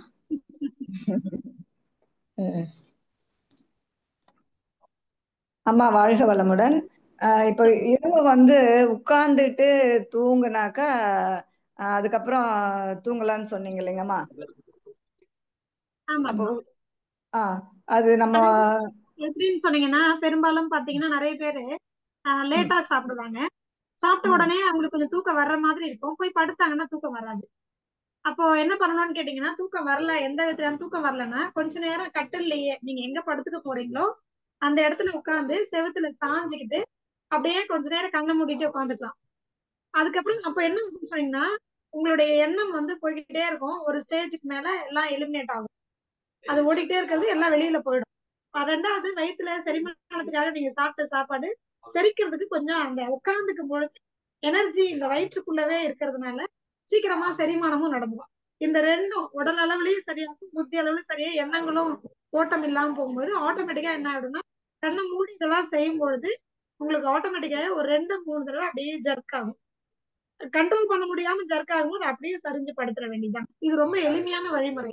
இதை எப்படி நம்ம தெரிஞ்சுக்கலாம் அப்படின்னு கேட்டீங்கன்னா, பெரும்பாலும் நான் வண்டியில டிராவல் பண்ணும்போது பார்த்திருக்கேன். குறிப்பா வெளியில நம்ம ஒரு கார்லயோ இல்ல பஸ்லயோ போகும்போது நமக்கு வீட்டுல படுத்தா தூக்கம் வராது. ஆனா டிவி பார்க்கும்போது கூட உட்கார்ந்துட்டு தூக்கம் வரும். போய் படுத்தா தூக்கம் வராது. அப்போ உட்கார்ந்துகிட்டே நல்லா தூக்கம் வந்ததுக்கு அப்புறம் போய் படுத்துருங்கன்னு சொல்லுவோம். அது ரொம்ப எளிமையான வழிமுறை. ட்ரை பண்ணி பார்க்கலாம். ஓகே அம்மா, மிக்க நன்றி. அம்மா அதே போல இந்த பகல்ல எப்பயாவது ஒரு நேரம் நம்ம ஒரு 10 நிமிஷம் ஓய்வு எடுக்கணும்னு படுக்கும்போது நம்ம அறியாம தூங்கிடுறோம். அப்பதான் நீங்க சொல்ற அந்த நாம எங்க இருக்கிறோம். நான் அது சில நாள் யோசிச்சேன், இது நான் சரியா தவறான்னு எனக்கு புரியல.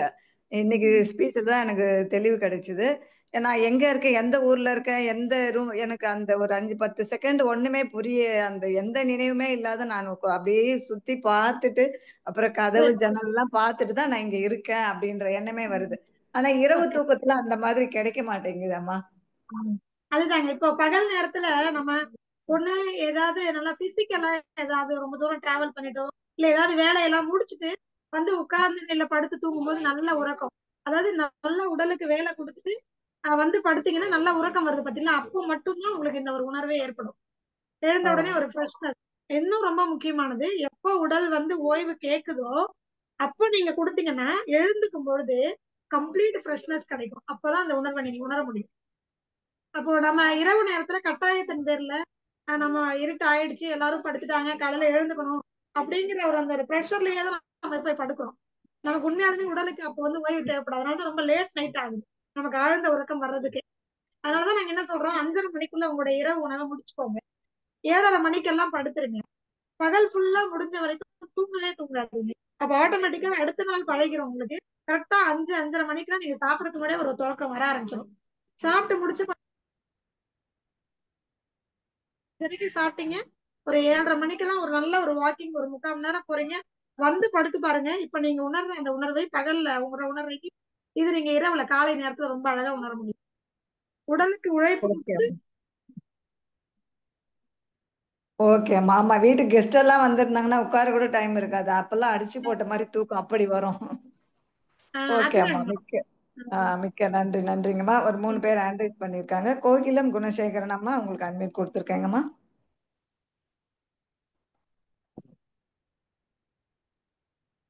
கேட்கலாங்கம்மா கோகிலம் அம்மா? அம்மா கேக்குதாங்கம்மா? வாழ்க வளமுடன். கேக்குதும்மா, பேசலாம் வாழ்க பேசலாம். வளமுடன். சொல்லுங்கம்மா. அம்மா நீங்க நல்லா இன்னைக்கு யாராவது டிப்ஸ் நிறைய கொடுத்துருக்கீங்க. தூக்கம் வர்றதுக்கு தான் இது மெயினா இது பண்ணுச்சுங்க.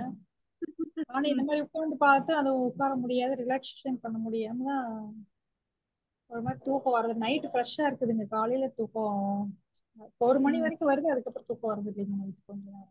ஆமாங்கம்மா. கொஞ்ச நாளைக்கு நீங்க என்ன பண்ணுங்கன்னா வாக்கிங் போயிட்டு வந்து படுத்து தூங்குங்க ஒண்ணு.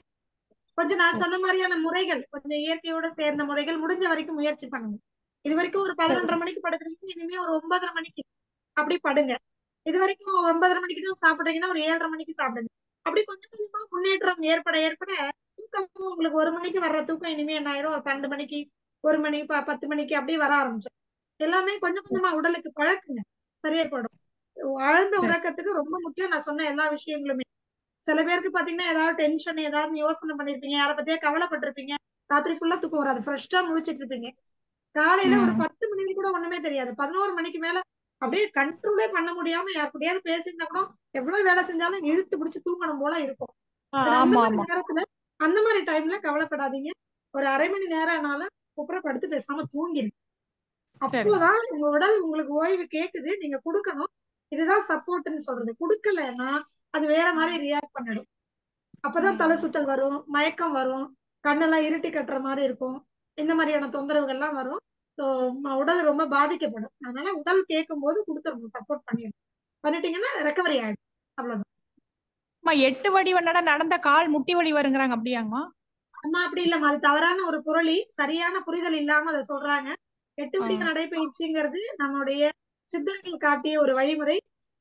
8 நடந்தால் நோய் எட்டி போகும்னு சித்தர்களே ரொம்ப அற்புதமான வாக்கு கொடுத்திருக்கிறாங்க. எந்த நோயும் வராது. இப்ப எல்லா நோய்க்கும் எனக்கு ஒரு தீர்வு வேணும்னு யாராவது கேட்டாங்கன்னா அவங்க 8 வடிவ நடைபயிற்சி செய்யறதை நான் எல்லாருக்குமே ரெக்கமெண்ட் பண்றேன். இதுல சில பேர் எல்லாம் பண்ணக்கூடாதுன்றது, பிரெக்னன்ட் லேடிஸ் பண்ணக்கூடாது, கால்ல பிளேட் வச்சவங்க, இருதயத்துல ஸ்டெட் வச்சவங்க, இந்த மாதிரி மெட்டல்ஸ் எக்ஸ்ட்ராவா வெளியில இருந்து ஃபிட் பண்ணிக்கிட்டவங்க எல்லாம் வந்து பண்ணிருக்கிறாங்க கால் முட்டியில இடுப்புல, அவங்க எல்லாம் பண்ணக்கூடாது. அதர்வைஸ் மத்த எல்லாருமே பண்ணலாம். நான் ஹார்ட் பேஷண்ட் தான் பண்ணலாம், தாராளமா பண்ணலாம். பிரெக்னன்சி உமன்ஸ் பண்ணக்கூடாதுங்களா? கண்டிப்பா பண்ணக்கூடாது. ஓ, இதுக்கு ஏதாவது அளவு இருக்குதுங்களா? 8க்கு அதாவது இவ்வளவு தூரம் ஆமாமா போகணும். இருக்குமா. 6க்கு 12, 8க்கு 16 2 அளவு இருக்கு. நான் அடுத்த வகுப்புல சொல்லித்தரேன். அதுக்கு முன்னாடி நான் ஒரு பிடிஎஃப் இருக்கு, நான் அனுப்பிச்சு விடுறேன் நான். சரிங்களா? நன்றிங்கம்மா. வாழ்க வளமுடன். வாழ்க வளமுடன். ஓகே அம்மா, நன்றிங்கம்மா. அடுத்ததாக கீதா லட்சுமி அம்மா. அம்மா ஒரு முறை டச் பண்ணுங்க. வாழ்க வளமுடன். வாழ்க வளமுடன். நீங்க தூக்கம் வர்றதை பத்தியும் இந்த மன அமைதிக்கும் ரிலேட்டட் சொன்னது இன்றைக்கு அருமையான ஒரு இதுங்க மறக்கவே முடியாது வாழ்நாள். அந்த அளவுக்கு ஸ்பீச் எக்ஸலண்டா இருந்தது. நீங்க வந்து தூக்கத்துக்கு புடலங்காய் ஜூஸ குடிக்கலான்னு சொல்றீங்கல்ல, அது வந்து எப்ப நம்ம எடுத்துக்கணுங்க? இரவு தூங்குறதுக்கு முன்னாடிங்கம்மா, நம்ம ஒரு 1/2 மணி நேரம் முன்னாடி புடலங்காய் ஜூஸ குடிச்சிட்டு படுத்துருங்க. அது கொஞ்சம் கொஞ்சமா உங்க உடல்ல ஒரு வேதியியல் மாற்றத்தை ஏற்படுத்தி தூக்கத்துக்கான என்சைமை தூண்டிவிடும் புடலங்காய். அதனாலதான் நம்ம வந்து கொஞ்ச நாள்ல ஒரு 10 நாள் பழகிட்டீங்க அப்படின்னா ஒரு நல்ல ஒரு ஆழ்ந்த உறக்கத்துக்குள்ளவே கொண்டு போயிடும் உங்களுக்கு. எத்தனை வருஷம் மருந்து மாத்திரை சாப்பிடுறேன், எத்தனை வருஷம் எனக்கு இரவு உறக்கமே இல்ல, ஆழ்ந்த உறக்கம் நான் உணர்ந்ததே இல்லைங்கிறவங்களுக்கு ஒரு அற்புதமான ஒரு ரெமெடி வந்து இந்த புடலங்காய் சாறு. ரொம்ப நன்றிங்கம்மா. வாழ்க வளமுடன். நன்றிங்கம்மா, வாழ்க வளமுடன். இன்னொரு அன்பர் இருந்தாங்க, டவுன் பண்ணிட்டாங்க. அம்மா கேள்வி பதில் அம்மா வாழ்க வளமுடன்மா. வாழ்க வளமுடன், சொல்லுங்க அம்மா. இந்த புடலங்காய் சாறு வந்து அது எவ்வளவுமா? 50 கிராம் 100 கிராம்னு எதுவும் கணக்கு இருக்காமா? அம்மா அப்படி இல்லம்மா, யாருக்கு வேணுமோ அவங்க ஒரு அப்ராக்சிமேட்டா ஒரு கைப்பிடின்னு வச்சுக்கோங்களேன், அவ்வளவு இருந்தா போதுமானது. ஆமா, கட் பண்ணது. தோலோட விதையோட, விதையெல்லாம் நீக்க கூடாது, தோலெல்லாம் நீக்க கூடாது. அப்படியே அப்படியே. தண்ணி விட்டு தான் ஜூஸ் அடிக்க முடியும். சுகர் இல்ல உப்பு சேர்த்துக்கணுமாமா? இல்லம்மா, எல்லா காய்கறிகள்லயுமே தாது உப்புக்கள் இருக்கு, உப்பு சுவை இருக்கு. சரிங்களா? சரிங்கம்மா. ரொம்ப நன்றிங்கம்மா, வாழ்க வளமுடன். அடுத்ததாக தமிழரசி அம்மா, உங்களுக்கு அட்மிட் கொடுத்துருக்கேங்கம்மா. அம்மா வாழ்க வளமுடன். அம்மா வாழ்க வளமுடன், சொல்லுங்கம்மா. அம்மா அந்த புடலங்காய் சின்ன சின்ன பொடி பொடியா அரிஞ்சு அது ஜூஸ் போடலாங்க. அந்த விதை போடலாங்களா வேண்டாங்கண்ணா? அது விதையோடதான் போடணும். விதையோடதான் போடணும். ஆமா, ஓகேங்கம்மா. நன்றிங்கம்மா.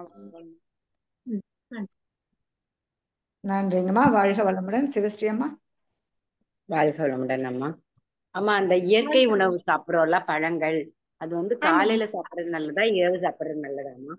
அம்மா இது வந்து எப்போ சாப்பிடணுங்கிறது அவரவர்களுடைய சூழலை பொறுத்தது.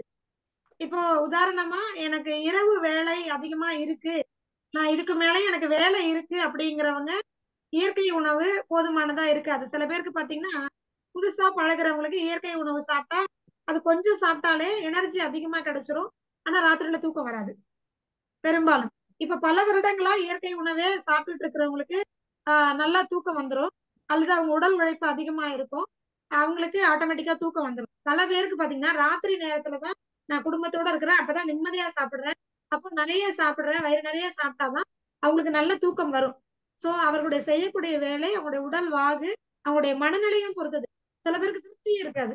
ஐயோ, நான் ஒரு 1/2 மூடி தேங்காவும் ஒரு 2 வாழைப்பழம் சாப்பிட்டேன், இது எப்படி எனக்கு பத்தும்? அதே ஒரு 4 இட்லி சாப்பிடுறேன்னா திருப்தியா தூங்குவாங்க. சோ மனநிலையை பொறுத்தது, உடல்நிலையை பொறுத்தது, அவங்களுடைய உழைப்பை பொறுத்தது, சூழ்நிலை பொறுத்தது. இதுக்கு மேலேயும் நீங்க வேலை செய்யறீங்க அப்படின்னா உங்களுக்கு ஒரு சிறுதானிய உணவோ அல்லது அரிசி உணவோ எடுத்துக்கிட்டு சமைத்த உணவு எடுத்துக்கிறது அப்படிங்கிறது பண்ணலாம். எப்பவுமே நாங்க இயற்கை வாழ்வியலாளர்கள் என்ன சொல்லுவோம் அப்படின்னா, ஜென்ரலா உங்களுடைய ஹெல்த்தை நீங்க மெயின்டைன் பண்ணணும் அப்படின்னு நினைச்சோம்னா காலை உணவு ஒருவேளை வந்து சமைக்காத இயற்கை உணவு, ஒருவேளை சமைத்த உணவு, 2 வேளை உணவுங்கிறதே போதுமானது. அது பசி எடுத்ததுக்கு அப்புறம் தான் சாப்பிடணும். அப்படி சாப்பிட்டா 2 வேளைக்கு மேல நமக்கு தேவைப்படாது. அப்படின்னா ஒரு 3-4 மணிக்கு நம்ம சமைத்த உணவு சாப்பிடுறோம். காலையில எழுந்த உடனே பழங்கள், காய்கறிகள், பச்சை இலைகள், தழைகள் இது எல்லாத்தையுமே காலை உணவா, அதுவும் நல்லா பசிச்சதுக்கு அப்புறமா, அதுக்கப்புறம் அடுத்த வேளை உணவு மத்தியான உணவு அல்லது சாயங்கால உணவு, சமைத்த உணவு, இந்த மாதிரி எடுத்துக்கிறது சிறப்பு. 3 வேளை சாப்பிடுறீங்க அப்படின்னா காலை உணவும் இரவு உணவும் 2 வேளையுமே இயற்கை உணவு எடுத்துக்கிட்டு ஒரு வேளை சமைத்த உணவு, ஒரு நாளைக்கு பாரம்பரிய அரிசி, ஒரு நாளைக்கு சிறுதானிய உணவு, இப்படி மாத்திக்கிறது சிறப்பு. இதுவும் உங்களுடைய உடல் உழைப்பை பொறுத்தது. சும்மா வீட்டுலதான் உட்கார்ந்து இருக்கணும்னு தயவு செய்து 2 வேளை இயற்கை உணவை எடுத்துக்கிறது ரொம்ப நல்லது. சரிங்களா? சிறப்பு, ரொம்ப சிறப்புமா. நன்றி. வாழ்க வளமுடன். வாழ்க வளமுடன். நன்றிங்கம்மா. அம்மாவை நாம் மீண்டும் ஒரு முறை வாழ்த்தி மகிழ்வோம். நம்முடைய கேள்விகளுக்கு மிக சிறப்பாகவும் தெளிவாகவும் ஆழமாகவும் பதிலளித்த அம்மா அவர்கள், இயற்கை மருத்துவர் அகிலா அம்மா அவர்கள், வாழ்க வளமுடன். இயற்கை மருத்துவர் அகிலா அம்மா அவர்களும் அவர்களது அன்பு குடும்பத்தினர்கள் அனைவரும் அருட்பெயர் ஆற்றல் கருணையினால் உடல் நலம், நீலாயுள், நிறை செல்வம், உயர் புகழ் மெய்ஞானம் ஓங்கி வாழ்க வளமுடன், வாழ்க வளமுடன், வாழ்க வளமுடன். நன்றி, நன்றிங்கம்மா. வாழ்க வளமுடன். வாழ்க வளமுடன். வாழ்க நீங்க வளமுடன். லீவ் ஆகுனா லீவ் ஆயிக்கலாங்கம்மா. நன்றி. ஓகே அம்மா, நன்றி அம்மா, நன்றி நன்றி. அடுத்த நிகழ்வாக வேதாத்திரிய கவி உலக நல வாழ்த்து பாட இருக்கும் அன்பர்கள் ஹேண்ட் ரைஸ் செய்யலாம்.